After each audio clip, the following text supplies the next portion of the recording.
Une fois par mois, le Conseil de développement du Pays des Vallons de Vilaine vous donne rendez-vous pour Notre territoire en vie.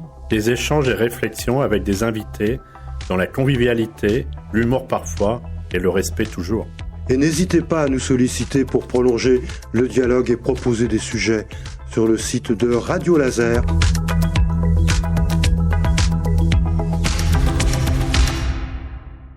Nous allons écouter Virginie Roussel, vice-présidente d'Agro 35. Merci Virginie. Moi, c'est Virginie Roussel. Avant d'être vice-présidente à AgroBio 35, je suis agricultrice sur Guipry-Messac et en production maraîchère. Voilà. Et à AgroBio 35, moi, je suis en charge de l'installation, de la transmission et du foncier, notamment. On m'a demandé d'intervenir sur l'agriculture et l'alimentation. Pour commencer, j'avais une question à vous poser. Savoir pour vous, qu'est-ce que ça représente le local et à quelle échelle vous voyez le local. Donc, je ne sais pas si vous allez pouvoir lever la main à ces trois propositions. Est-ce que pour vous, le local, c'est le Pays des Vallons de Vilaine? Est-ce que c'est la région Bretagne? Ou alors, est-ce que c'est 100 km autour de Guichen? Donc, on voit que, voilà, avec tous les participants, on n'est pas tous au même niveau de ce que c'est que la définition du local. Et voilà, ce qui est plutôt intéressant, puisque chacun, finalement, a sa définition et que c'est pas quelque chose qui est réglementé par la loi, le local. Et donc, tout ça pour vous dire que quand on dit local, en fait, on ne garantit aucune bonne pratique agricole et aucune pratique qui permet de préserver la santé des agriculteurs, des habitants et de l'environnement qui nous entoure. Aujourd'hui, le local, finalement, c'est une définition propre à chacun. Voilà, c'est pour ça que nous, aujourd'hui, alors, le AgroBio 35, je vous l'ai pas dit en introduction, c'est le petit nom pour le groupement des agriculteurs bio d'Ille-et-Vilaine. Donc, on en a sur la région Bretonne, il y en a 4, un par département. Et du coup, nous, on préfère associer du coup ce terme local avec le cahier des charges, donc, notamment celui de l'agriculture biologique. Et en fait, on se rend compte quand on fait un peu les statistiques qu'une ferme bio sur 2 vend en circuit court. Donc en fait, en achetant bio, on a une grande chance pour que les produits soient locaux, avec notamment des emplois qui sont non délocalisables. Et notamment 30% d'emplois en plus en agricole dans les fermes en agriculture biologique. Et donc, quand on parle du local, on parle relocaliser notre alimentation. Et quand on parle de relocaliser, on parle aussi de souveraineté alimentaire, donc qui est la grande thématique du moment aujourd'hui sur nos politiques.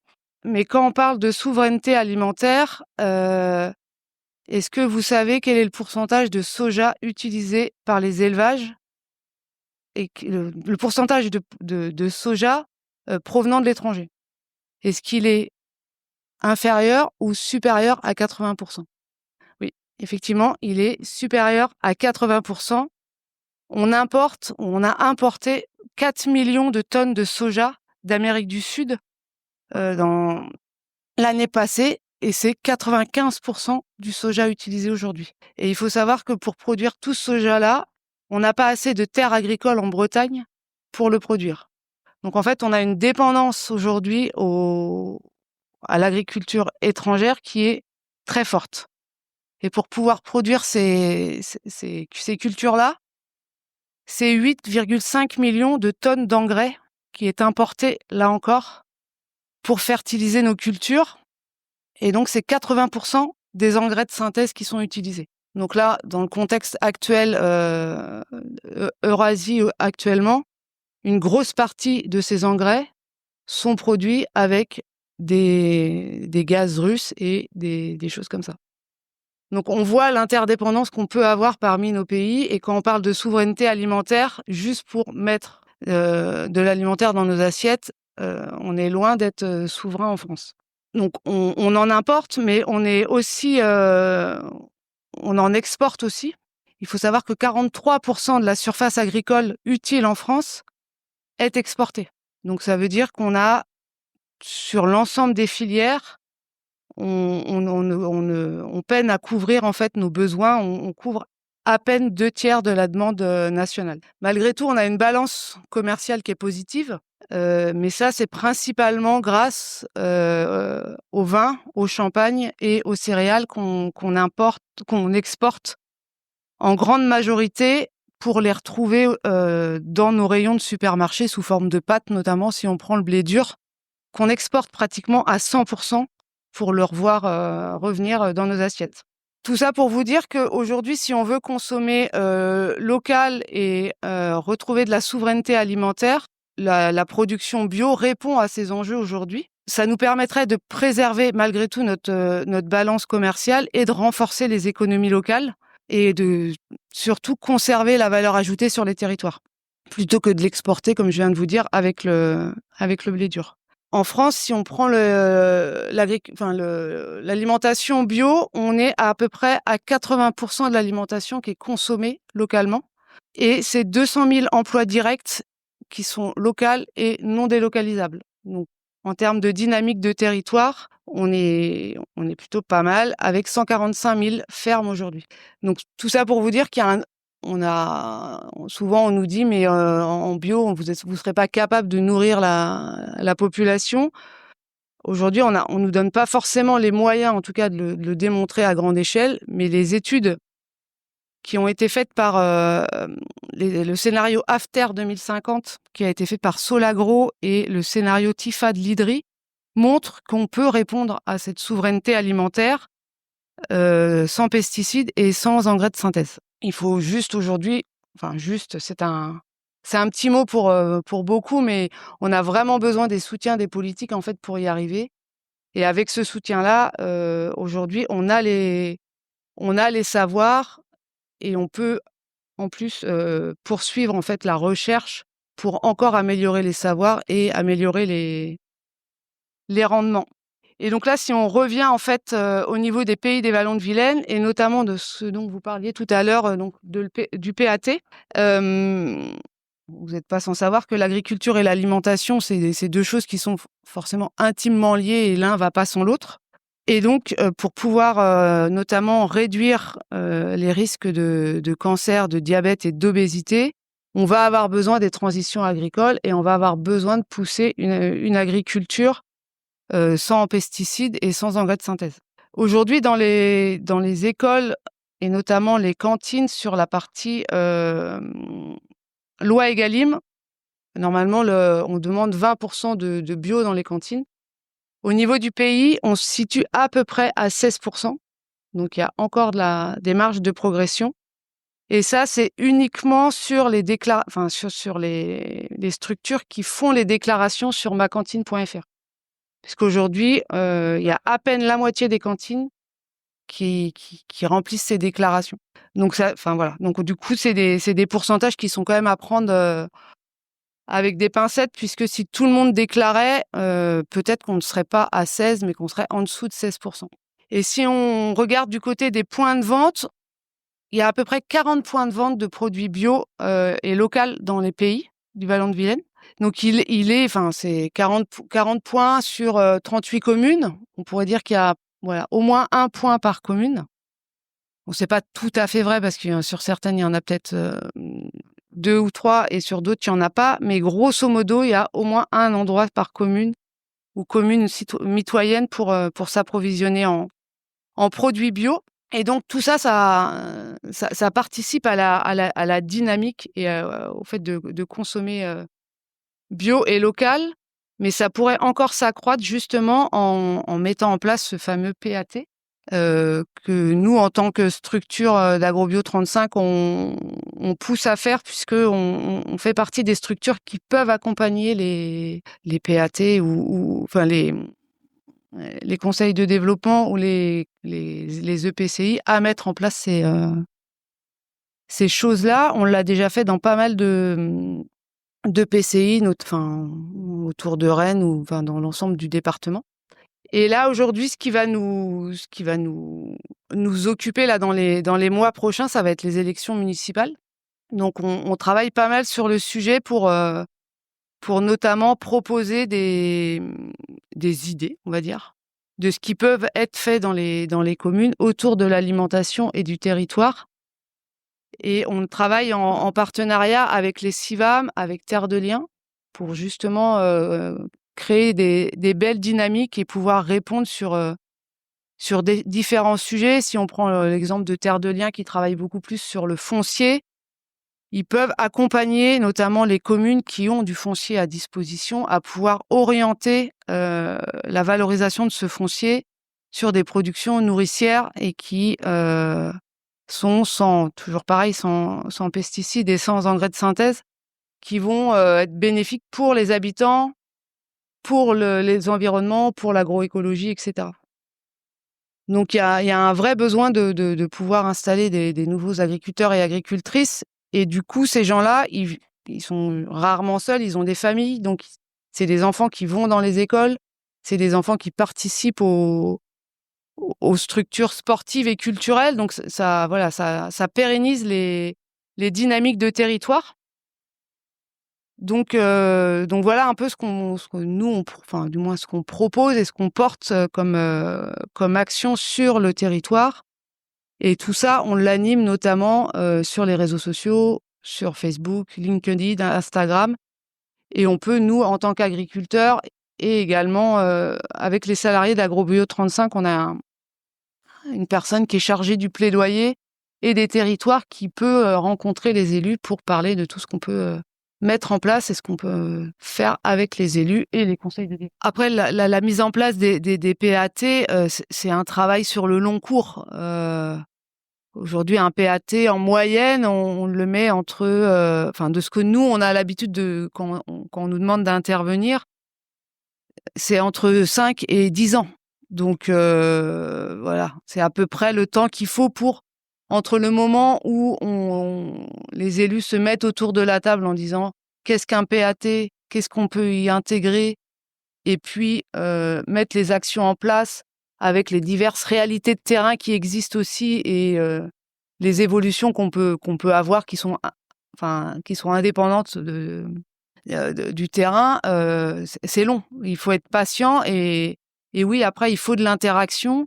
Donc là, il faut espérer qu'avec le conseil de développement, ça puisse améliorer avancer plus encore, quoi. En réaction au projet territorial que portait la communauté de communes, dans lequel et pour lequel on était saisi.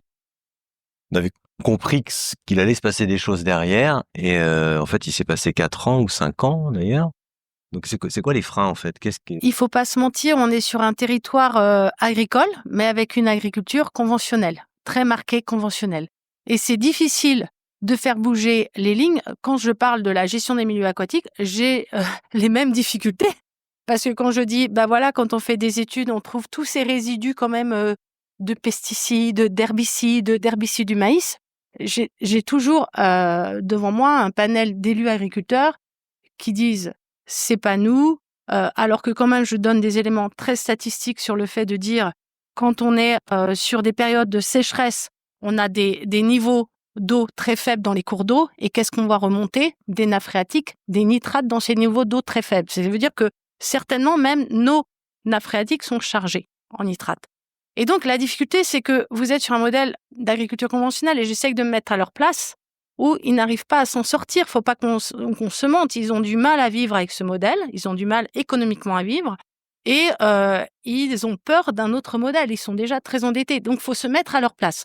Maintenant, là où on pourrait être plus performant, c'est dans les dispositifs d'aide à l'installation qu'on soutient dans nos communautés de communes. Est-ce qu'on favorise le bio? Pas forcément. On peut favoriser de l'installation de jeunes agriculteurs en conventionnel. Moi, je faisais partie de ceux qui disaient, si on veut vraiment avoir une vraie démarche qui change le modèle, faut faire que du bio. Mais ça a été refusé en conseil communautaire, ça a été voté, voilà. Et du coup aussi, ce que je voulais vous dire, ce qui est intéressant avec les agriculteurs, c'est quand on leur montre un conventionnel qui a évolué vers une autre pratique. Et ça, et même pour les élus, c'est très très intéressant. Et il y a notamment un agriculteur dont je me souviens plus son nom, mais c'est Frédéric, son prénom, vous le connaissez certainement, qui était issu d'une famille de conventionnels, qui s'est posé la question, et ça c'est intéressant par l'exemple, qui s'est posé de la question du bien-être animal. Il constatait que son bétail, ses vaches, souffraient de la chaleur l'été, parce qu'une vache, elle supporte pas plus de 15 degrés, et que quand elle souffrait de la chaleur, en fait, elles se positionnaient toutes regroupées sous un arbre. Sauf que quand elles se regroupent toutes sous un arbre, vous allez voir, c'est très, très concret, très pragmatique. En fait, elles se transmettent toutes les maladies. Et donc, par ce biais-là, il s'est dit, comment je peux faire? Il s'est mis à planter des arbres. Partout. Il est arrivé sur l'agroécologie et il a viré petit à petit sur un nouveau modèle. Il est sorti du conventionnel et il s'est orienté vers le bio. Il faisait du bio sans vraiment le savoir. Et son modèle économique marche. Ses vaches vont mieux, donc il a moins de besoins de vétérinaires, vous voyez. Mais il faut leur montrer aux agriculteurs conventionnels, notamment ceux qui ont des difficultés économiques, que l'autre modèle peut aussi leur apporter une vraie source de revenus. Si on change, on va y perdre puisqu'on va avoir de la concurrence. On va avoir de la concurrence de nos copains conventionnels, voire des agriculteurs étrangers. Et en fait, ce qu'il faudrait qu'on ait, c'est une interdiction. C'est-à-dire qu'à partir du moment où l'intégralité du territoire, voire de l'Europe, on interdit les mêmes substances partout, en fait, on n'aura pas le choix et donc on passera à l'étape supérieure. Et donc, ça ne peut passer que par le législatif et que par le politique aujourd'hui pour pouvoir changer les pratiques. Et oui, il faut avoir le courage politique de le faire, mais on ne passera que par là. Dernière en date, le tribunal administratif de Rennes, là, qui somme l'État dans 10 mois de remettre en état les plages du Nord-Bretagne pour les algues vertes. L'État va avoir 10 mois pour enlever ça. Enfin, faut pas se leurrer. Ça fait 40 ans, 50 ans que c'est là. C'est pas en 10 mois qu'on va résoudre le problème. Mais il va falloir prendre des mesures fortes pour que la transition puisse se faire. Mais aujourd'hui, il y a des choses qui existent et il y en a déjà qui commencent à le faire. Si je prends l'exemple du maïs, qui est le gros sujet et qui l'a été les dernières semaines avec la révision du Sage-Vilaine et des clés, aujourd'hui, il y a des alternatives. C'est du désherbage mécanique maïs. Ça fait 10 ans que ça existe en bio. Aujourd'hui, ça fonctionne. Et après, il faut certainement moins de maïs.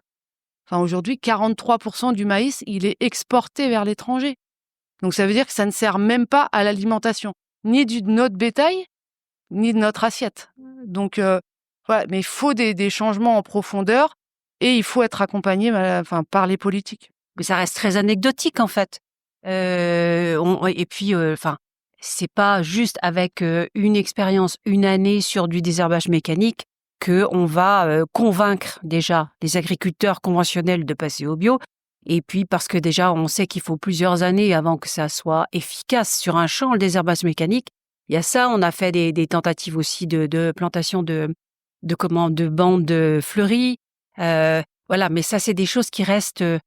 On essaie d'accompagner, nous, nos agriculteurs au niveau local pour les faire changer de pratique, mais c'est très compliqué. Et voilà, je reviens. Oui, c'est ça, c'est très long. C'est un sujet sans fin.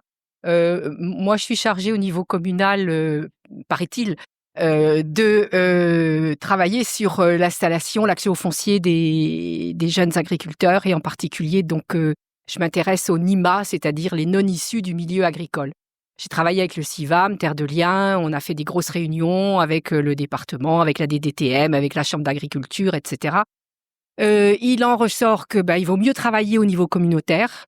J'ai fait venir quelqu'un d'Inan Aglo qui travaille sur ce sujet-là et la communauté de communes fait des choses intéressantes. Du côté de Plessé aussi, il se passe des trucs vraiment, vraiment bien. Et c'est plutôt donc l'avis, c'est que c'est plutôt au niveau communautaire, à condition bien sûr que les élus, qui eux sont des élus communaux, soient déjà formés à tout ça. Bon, on voit bien qu'il n'y a pas de volonté politique. Alors, c'est lié bien évidemment au lobby agricole. Je rappelle quand même que le président de la Chambre d'agriculture, qui vient d'être remis en poste récemment à la suite des élections, issu de la FNSEA, c'est un agriculteur bio. Donc voilà. Donc pour moi, la seule issue d'empêcher la dérive actuelle, parce que là, on ne s'en rend pas compte sur les territoires, mais on est en train de passer à une agriculture qui n'est plus tenue par des agriculteurs. Il y a de plus en plus d'investisseurs. Il y a des quantités de transferts de terres qui ne passent pas par la SAFER parce que ce sont c'est des constructions de sociétés. Donc, on voit des investisseurs aujourd'hui sur nos territoires ici, accumuler alors on en est à 1500 hectares. Mais ça passe inaperçu parce que l'agriculteur, il est salarié sur sa terre, il est toujours là. Dans le paysage, on constate simplement qu'il y a du matériel un peu plus pompeux, n'est-ce pas? Voilà, on dit tiens, il a des sous maintenant, mais en fait, on se rend pas compte qu'il est plus du tout propriétaire de sa terre. Il y en a plein comme ça. Il y a même des communes sur notre territoire où il n'y a en réalité plus d'habitants locaux propriétaires de exploitants. Donc, on est sur des terres aussi qui sont de plus en plus vastes. On a, si je prends ma commune, on est sur une densité, sur une surface moyenne à des exploitations qui tournent autour de 84 hectares. C'est colossal par rapport à la moyenne départementale. Donc, il se passe quelque chose. Il y a un accaparement des terres, c'est évident. Alors, on dit le maïs, bien sûr, on peut trouver, les vaches, en principe, elles sont faites pour manger de l'herbe, mais bon, on leur donne du maïs. Mais on va continuer à cultiver énormément de maïs, puisqu'il faut bien nourrir aussi les méthaniseurs. Voilà. Et là, le maïs, c'est un méthanogène absolument performant. Bon, et donc on va compter. Et plus les fermes vont être grandes, plus elles vont pouvoir investir dans des méthaniseurs, plus il y aura du maïs sur le territoire. Donc voilà. Alors pour venir sur le PAT, ça peut aller plus vite maintenant parce qu'on a quand même aux environs, pas loin, je pense à Redon-Aglo en particulier, on a des PAT qui ont été travaillés, qui ont été votés, qui sont en cours, qui fonctionnent. Je veux dire, tout n'est plus à faire de A jusqu'à Z comme il y a encore quelque temps. Donc, on peut s'inspirer de ce qui s'est fait autour. Et surtout qu'on est sur des territoires qui sont très, très, très similaires en qualité de terre et en type d'agriculture. Mais il reste la volonté politique. Il y a peut-être des craintes à lever avec un stéréotype que le PAT, c'est forcément aller vers du bio, etc. L'idée, c'est surtout de mettre autour de la table les habitants et de savoir qu'est-ce qu'ils veulent pour l'alimentation de leur territoire. Virginie Roussel, vice-présidente d'Agro 35. Merci Virginie.